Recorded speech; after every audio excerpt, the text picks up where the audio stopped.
Hi guys, the race for the title is on in the Premier League. Let's talk about it. I'm Leonie and this is Hope Meets Banter.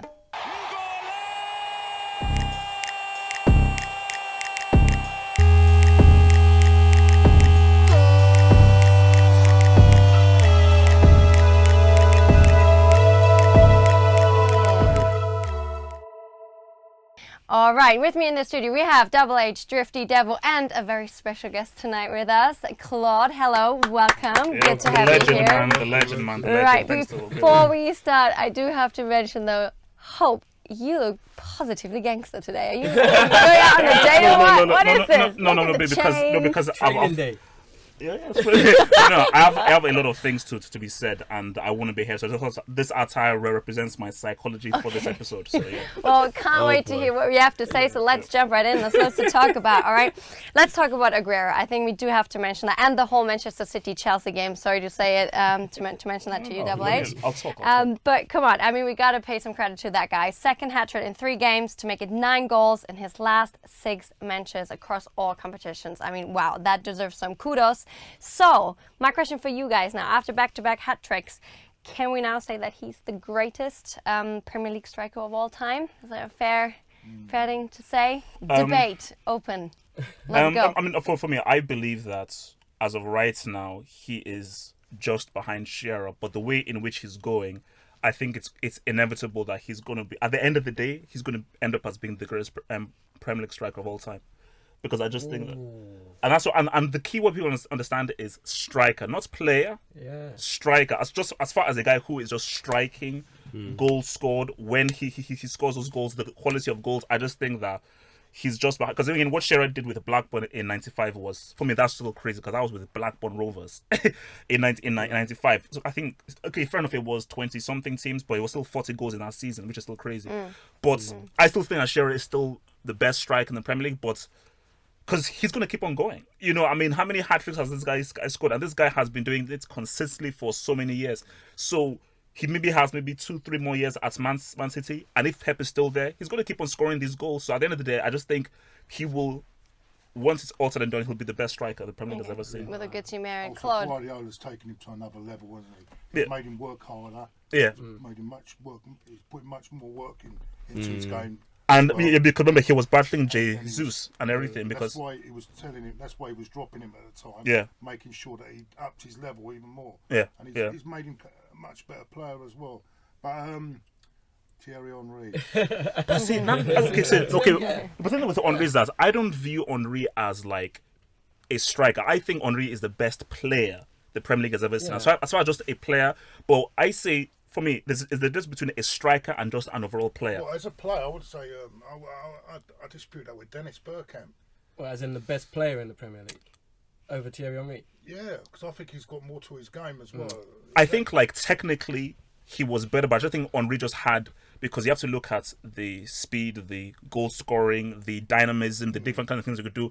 Beckham was like, literally, give the ball to me at my feet. I can technically do things that no one else can do. Yeah. Like, technically, Beckham is... He played in the future. Yeah. It's like he was five steps ahead. Yeah, let's talk as a striker. Yeah. I'm just saying, when he was talking about as a footballer, that's where I was coming from. But I would say Henry, and it's a bit close with Henry and Aguero, but Aguero has upped his game now. Okay, Devo. I think people... Right, Blackburn's one thing. But to do what he did consistently for a Newcastle side that, they were challenging for a little while and then they went into obscurity and he kept banging goals. He was out for almost 2 years with that serious knee injury. Imagine if he played for those 2 years. He got 2 ankles, sorry. He had 260 Premier League goals. No one's even come close to that since. Yeah. I think Shearer is the greatest striker in the Premier League. I think after that, Aguero and Thierry Henry, if you used to put one above the other, I wouldn't really argue with that. But there's one name, and I know Claude ain't going to like this, but I think there's one name that we haven't mentioned yet. No, not Drogba. Don't start me off on that. Harry Kane. If Harry Kane plays in the Premier League for the rest of his career, he will end up close to Shearer. All right. Yeah, I think bold statement. Yeah, I think he will. Drifty, what do you think? I mean, also, I think, of course, we're talking about Aguero now because of this excruciating game, beating Chelsea to a pulp. Of course, but maybe that's also a little bit of kind of different circumstances. Drifty, what do you think? Was just like a bit more of a once in a lifetime kind of thing? You see him go far? I mean, he think has been Aguero, consistent, hasn't he? the thing with Aguero and Shearer, because I agree with Shearer, but I think because Aguero is so much of a better player than Shearer, some people want to put him above Shearer for that. They'll look at how many goals Aguero scores, and he's not that far behind. So you think, well, he's so much more of a better player. Maybe he is better than Shearer, but I think the Blackburn and the Newcastle thing, like you said, I'm sorry, Aguero's not doing this if you put him in what would be the kind of equivalent, like maybe an Everton or something. Wolves, now, that would be like the equivalent of what the majority of Shearer's Newcastle career was like. He's not banging in. I mean, Lukaku did it, so maybe they were battling relegation at one stage with Shearer in the team, and he's still banging goals. Shearer's out and far away, I think, the best striker right now. I think this is the one time I'm going to use stats to be like, yeah, you just got to be like, you know. But it just work. So you don't think that if Aguero keeps on going at this rate, at the end he'll be, or like there's no chance? I think he's just a bit too old to keep going till he catches up. Because Aguero's, 31 now? Yeah.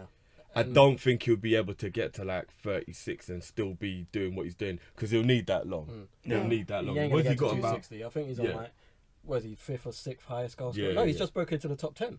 I think he still needs about 80 goals to catch Shearer or Okay. something like that. Yeah. He's not going to do that at his age. So it's a long way to go. But please, let's look at that match, right? It was a little bit painful to watch, even for me.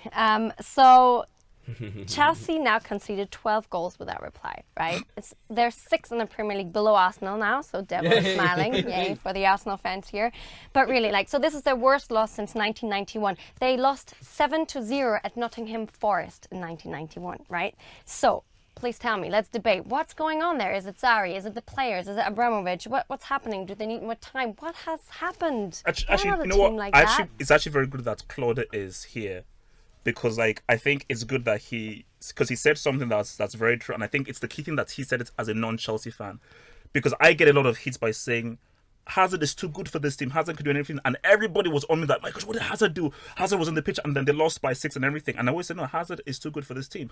So it's good that Claude was able to view that, and when he called in, because he's old school and he views things differently from how the younger people are so stats obsessed. Not on the same level, are they? Yeah, it's Hazard like is rumoured to leave It's very Chelsea. difficult. He will It's be very leaving. difficult when you haven't got players on the same level as you. it's impossible. You know, and To be fair, I feel like that every week when we do the show, to be fair. Oh, yeah, whatever. So I get it. I get it 100%. This guy. also I think his system and the way he's playing, it reminds me of the way Wenger was going towards the end. You know what I mean? It's not. It's no. No, but There's no.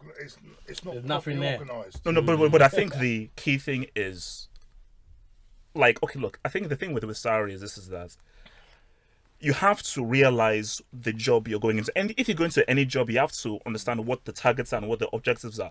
Abramovich is just who he is. Chelsea, this is just what it's about. It's about success now.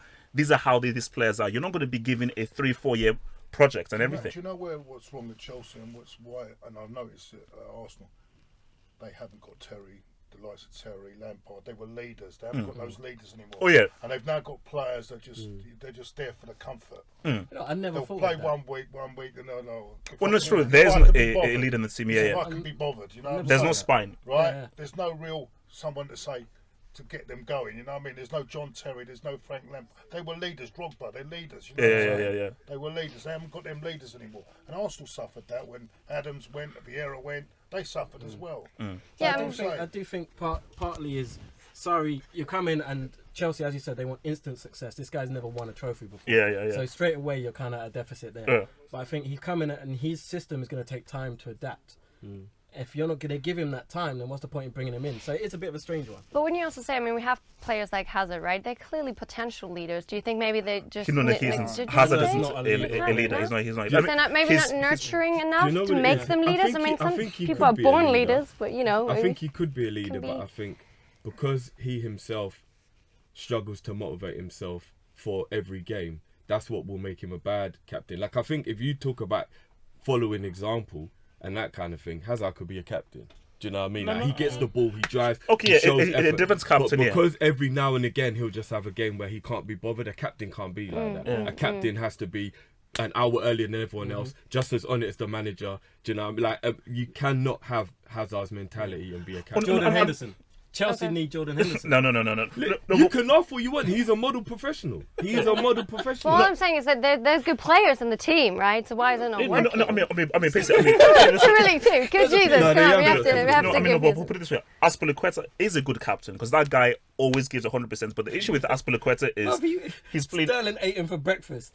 There we go. No. He's been He played out of can position. still be a captain because he had one bad game in 8 years. Bro, it's We're not talking one about the bad most game. consistent But defender. I'm saying that he's Have you been watched played him out this of season? position. Like He's not the same guy. him as a flanked defender Yeah, is bad. but he's the most consistent player in the Premier League over the last 5 to 8 years. Easily. Like, who has literally performed every single week for the last 5 to 8 years? I also noticed, when the Conte's first season, he got him really working hard. But it seemed to me the second season they didn't want to work that hard again. Mourinho said the same thing. And Mourinho said the same thing. And it completely went off. The players It looks only like play to when me, they can be bothered. They don't want to put that effort in. They think, they're there already. They don't need to put that effort in. Yeah. And that's what I noticed the first season. Sarri, Conte won the league, didn't he? Yeah. Second season they stopped playing. And the key And thing. it's happening with Mourinho. No. Basically, the key thing, and I think if you watch what Conte said, you watch there's a Mourinho interview, and he says the same exact thing. It's not a case of, because people say, wait a minute, these guys won the league, so why can't they do better now? They overachieved, and Mourinho actually alluded to that in his very very last interview, where he said that I actually got these players playing at a level that they shouldn't really be. Yeah. So I actually got them playing at a very high level. And once you do that, you can't do that over 2-3-4 seasons. Also, Yeah, he's come in. Sarri's come in. He's not won anything, and he's not. And the mentality of the players. Well, who's he? He's not won nothing. So Sarri, You I mean, understand he. where I'm coming from? Yeah. I mean, Sarri even had to apologise after that game, right? It was that bad. So he even said in an interview afterwards, in the last 3 matches away, we've played very badly, so we need to say sorry. So give me a solution, guys. Give me a solution. What do you think? What would be an instant change I could do that could bring them back up again? I don't think there is an Is there any? instant change. Okay. He's not going to give up his philosophy of football. He's not going to change the system. This Regista thing with Jorginho is not working for them unless they're playing smaller teams at home who are going to give them time on the ball. The only solution I can think of is you stick it out. You get rid of some of the deadwoods, your Willians, your Pedros, these guys. You bring in the younger players, Ruben Loftus-Cheek, Hudson-Odoi, Ampadu, these players who deserve a chance. Bring them in. These guys are going to learn your system. They're young. They're open to. They're like sponges at this stage. That's the only way it's going to work. Bring in some other players who are used to playing that kind of football, and go again next year. Okay. So I think it's what is it? Old dogs don't learn new tricks, something like this. Even this thing about like you said about the overachieving, I don't really believe that as such, because then a year after Mourinho left, Conte came and won it as well. So maybe they are good enough. Because I mean, you don't win the league twice in 3 years if it was a fluke the first time. Do you get what I mean? Yeah. And this respect thing for Sarri, that's where the problem is. Who do you think you are? I don't care if your name's Hazard or your name's Alonso. We had a similar situation at Liverpool when Brendan Rodgers came in, and he'd even had less experience than Sarri. But people thought, he plays good football. Players like Gerrard listened. Players like Suarez listened. Who are Hazard and all these players to think, sorry, I ain't listening to this. Like, do you know what I mean? Like, if you're a model professional, whoever is in charge, you do what he says. It's irrelevant whether he's got 5 Champions Leagues or he's got none. The difference is that Liverpool hadn't won the league. The modern day player is it's different. They don't care now. There's so much money involved. But it's wrong. It's wrong. Yeah, I know it's wrong, but there's not much you can do. Yeah, and like the culture of Chelsea is different. People like Ferguson coming in the dressing room and you're making someone play. They're gone, mate. Kicking boots in their face and that. Yep. You know what I'm saying? All right, let's look to another modern day player, as Claude so neatly put it just now. So let's have a look at Naby Keita, right? So he played a key role in Liverpool getting back on a winning ways, right? They beat Bournemouth 3-0. Yay, Drifty, you can be happy. Smile. Well, I mean, it actually could have been more, right? Even more goals when I watched that game, right? But I mean, there was a lot of media around that they bought him for quite a bit of money, right? If that was correct. So, what do you guys think? So, is he now really? Does he come good? Will he eventually kind of be one of the best signings in the league, as he was predicted to be? With a player like that, sometimes it takes about 6 months to a year to settle in. To the English Premier League. It's not an easy league to just settle in. And I think gradually he's getting there, isn't he? I think we're very close to seeing the real Naby Keita. Yeah, I mean at the start, because he's just come into a new league. It's not as simple. I think not everyone can even adapt. with Ox coming back, that will help Keita because I think they're quite similar in the way they drive with the ball and they can carry the ball on it. And if you're not having to do it every single week, Keita could take a week out, and you got someone else coming in to do that. It takes pressure off Naby Keita because you have someone else who could do that role and give him a couple games off. Do you know what I mean? So I think those two players could be the secret weapon for Liverpool going towards the end of the season. Keita and Ox. I think they could be the difference. I'm not gonna lie. When I saw the training session today and Ox was running, it made me smile. I'm not even gonna lie. Like it genuinely made me smile. I was just like, okay, so he's nearly So ready. it's not over. Yeah, You like should he's smile more no, often. for me, here's the problem, and I've said this many times. We'll be out for the season. Naby Keita is a quality player. We ain't got time for the season he's having. That's the only problem. If this was any other normal season for Liverpool where like top 4 was a priority, maybe a good cup run, it would be fine. I would let him have all the time he wants. But we're trying to win a title and we may never be in this position again for a long time. That's why we ain't got time for Naby Keita. So I hope he gets there and I'm sure he will. But right now, every time he has a bad game, I'm just like, we ain't got time for And this. that's where you've got a squad, do you know what I mean? We haven't had one up till now, though. That was the problem. Now Ox is back, and we've got a few defenders coming back. Remember, we had Milner having to play defence, Fabinho having to play. Like we didn't have time, so he was playing, and he wasn't good enough, and we were suffering. Do you know what I mean? He was really good against Bournemouth. I'll say that. So. Oh no, I think with Naby Keita, because I still feel that once he fits into Liverpool, he'll be amazing. Because from the moment I saw him, even back at Leipzig and everything, I said, no, this is a very good football player. And I think the thing about this is that maybe it's Klopp's difference in system. I think if Naby Keita played last season, he'd be a lot better. I don't think Liverpool are playing with as much attacking energy as they played with last season. So whenever Naby Keita is just looking for that forward pass, it doesn't always happen because I don't think they're playing as quick and as fast as they were consistently last season.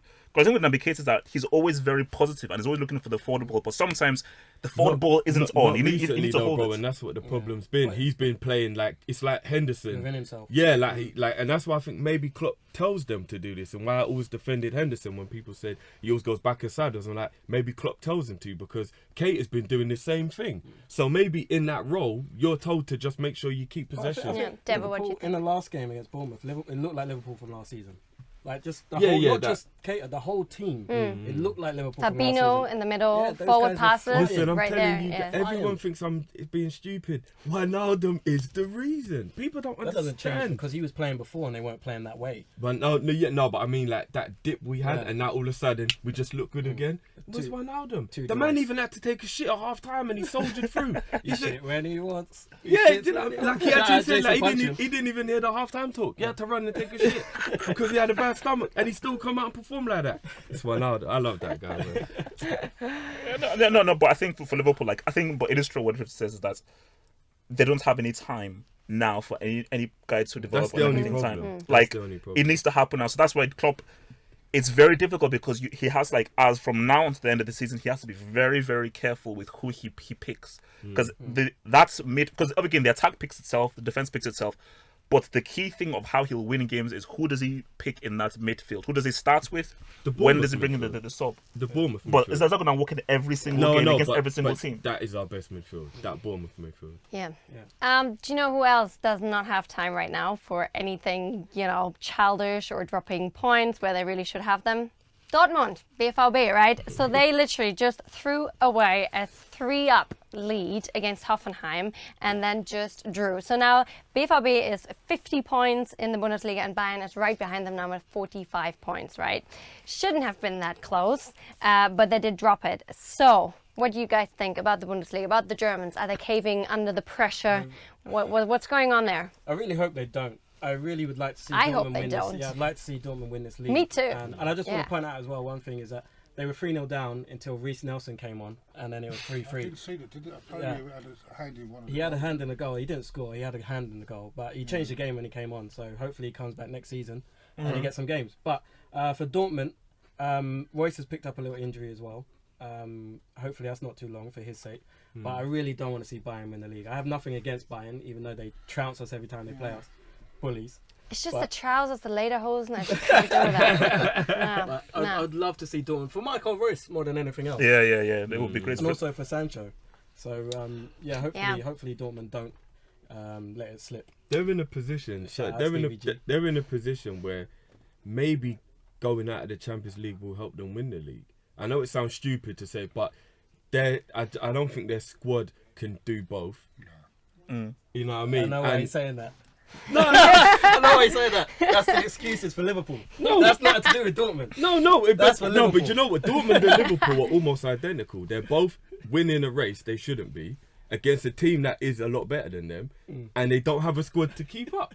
It's almost an identical story. If we'd have done what we've meant to do. I think it's a fair thought. We'd be 5 points ahead as well if we'd have done what we're supposed to do. So it would almost be identical. So you want to come out the next round then, do you? I don't want to. I just won't be as. I honestly won't be as pissed off. I mean, when it happens, it's going to hit me hard. But yeah, we've got Bayern. Yeah. No, I think basically for Dortmund, I think that's a real killer blow. I think psychologically, mentally, to be 3-0 up and within the space of 15-20 minutes to make it to 3-3. That could be a turning point in the season. And I think anybody will want Dortmund to win based on how young they are. And for me, I say they play the best football in the world. Like, when they play the best, there's no other team that plays as good as Dortmund. But I just think that it shows the naivety of the team to lose it like that. And I think Bayern, because Bayern are not even playing that well, they're just winning. And because they have the experience, I think that maybe Dortmund, because they play the high line, they're always high risk. I think more of these games may start to happen where they'll just attack for 90 minutes and they'll be cut out and they'll draw here, lose there. So I think it could be a turning point in the season, unfortunately. It's only really two teams, isn't it, at the moment? Yeah. That's Mönchengladbach. They lost though, but they're around there. So Mönchengladbach are the Spurs. No offense to Mönchengladbach. Yeah. Claude, what do you think? Give us a couple of more thoughts on Dortmund. What do you reckon? How can they make it happen? What is the thing? By the way, Spurs, right? They're on for the title race as well, right? We have been ignoring. They are Double H. It's not done yet. Come on. They are in the race. It's not over yet. You can't rule them out. How can you rule a team that's 5 points? That's only a win and a draw. No. Okay, for me, like, they are mathematically in it. They're realistically not in it. Mathematically, of course, they're in it, but realistically, and they've got all three. They've got to play Liverpool and Man City as well, haven't they? So if they beat them two teams, but do you really Claude, believe Tottenham can win the title? No one does. Claude, they even win the league. Where are we going, mate? Which country are we going to live in? I ain't staying here. Australia. I am not living in a country that Spurs represent. No chance. I don't want it to happen, but you never know in this. Yeah. Remember, everyone wrote Leicester off, didn't they? And said, they can't keep it up, they can't do this. And then what happened? But then Tottenham should have won it that season, though. Tottenham had the chance to win in that season, and they messed up. Because Tottenham really should. They were 2 years previous in their development. If this Tottenham team was in that race, but Tottenham were better than Leicester. They should have won in that season. What worries me with them, and they don't. But they're winning games without their best player. That is true. And they're winning dirty, aren't they? They're not winning. Leicester played them off the park. Yeah. And yet they still get the results. I do think, we never know what happens, so I wouldn't underestimate that in football. Anything can happen. We had a few huge upsets already with teams being beaten that you never thought they would. Just a city. Anyway, so another upset actually that we quickly want to talk about for the last question. So Arsenal midfielder Aaron Ramsey, right? Fitness. So when he joins this summer and goes to Juventus eventually, he is set to become the highest paid British player of all times, getting paid 400k a week. Before tax, though. Wow. Okay. I'm sorry to say, but okay, tell me, how did they manage to do that? Slightly inflated. No. It's before tax. No, it's before tax. So I don't. What's he? I think he's not. He's about 200. Yeah. Good luck for him, but. But I think they're gonna get a great player. I think he'll do great in Serie A. No. I think he'll do well over there. Yeah.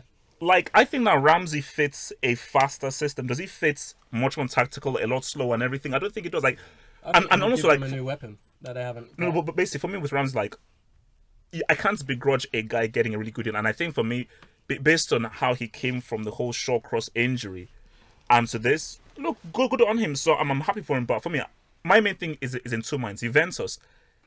Is Ramsey going to really make you that much better? Is this the player that you're missing that can help you win the Champions League? I don't think it is. He'll be out half the season. He'll be doing these little back peels, and Ronaldo will giddy up and he'll be out. Giddy up and he'll be out. You know what I'm saying? But Devil. I mean, I'm telling you, I think I cannot believe that they spent they're spending that sort of money on him. That's 80 million quid over 4 years. Yeah, but remember, they don't have to spend the transfer fee or anything like That's that. yeah. That's They are like the how kings the- of the- free transfer. That's what they do. They get people in for free, give them wages, and they're not spending that much more than if they sign a player for 60, 70 million anyway. But Deborah, do you think Ramsey was a bit overlooked, underappreciated at Arsenal? Yes and no. I think he kind of divides opinion with Arsenal fans. Some see him as a club legend. He's the highest goal scoring midfielder we've ever had. He's won two FA Cup winning goals, I should say. It was a team effort, it weren't just him. Hold on, when you said that, we've ever had highest goal scorer. Highest goal scoring midfielder we've ever had. Really? Our whole history. Yeah. Aaron Ramsey is the highest goal scoring midfielder of Arsenal. No one scored more goals than him from midfield. I think people do undervalue him because he's missed a lot of games. Perez. Yeah, he's been there 11 years. So I think the thing is that people undervalue him because he missed a lot of games and he was in and out of the team. If he had played solidly for 10 years, I'd like maybe. to know how many goals he actually scored. We'll look it up. We'll have a look up. I mean, he is I think 28 that as one, well, no, right? I So it's can't. not like he's That that history of young. the club, yeah? Yeah. The highest Yeah.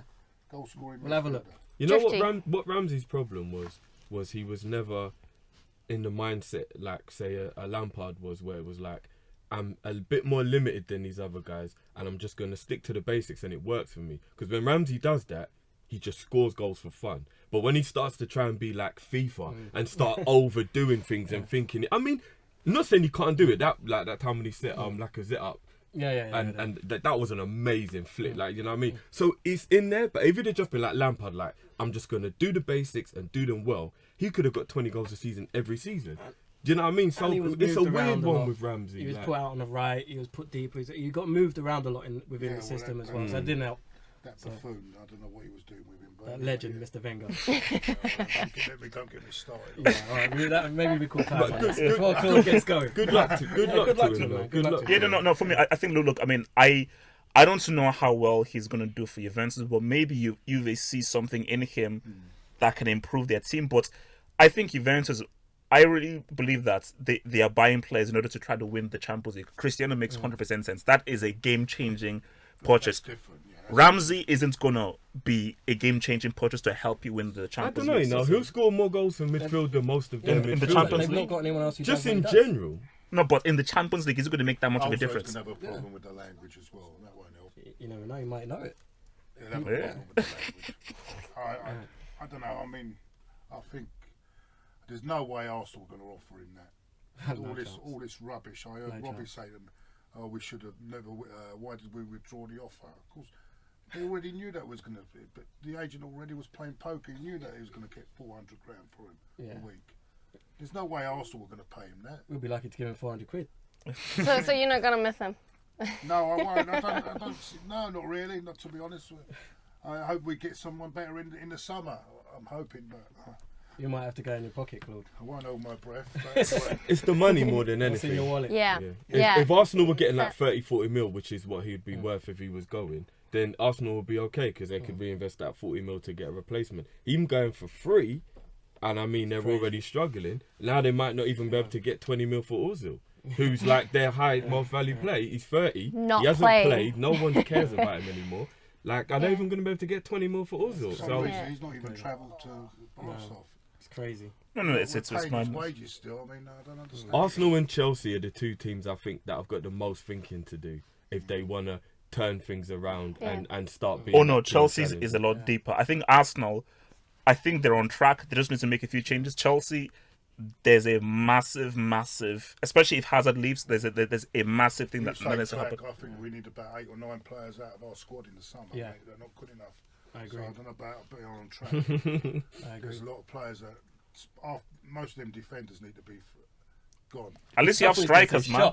It's going to be interesting. I thought he was going No, to say I mean, I'm not. At least you have strikers. Yeah, you have 2 quality goal scorers. No, So but the only thing I would, and I don't know if you agree with me, when a lot of people go mad about Aubameyang, right? And I do like his great goals, but I think he needs to up his work rate. I think his work rate is shocking. I mean, but he's a compared to Lacazette. You're Lacazette not works going as to have 2 of Arsenal. them that work their ass off like that. Do you know what I mean? That's If why he they work well if he- together. I think he'd be even better if he could work.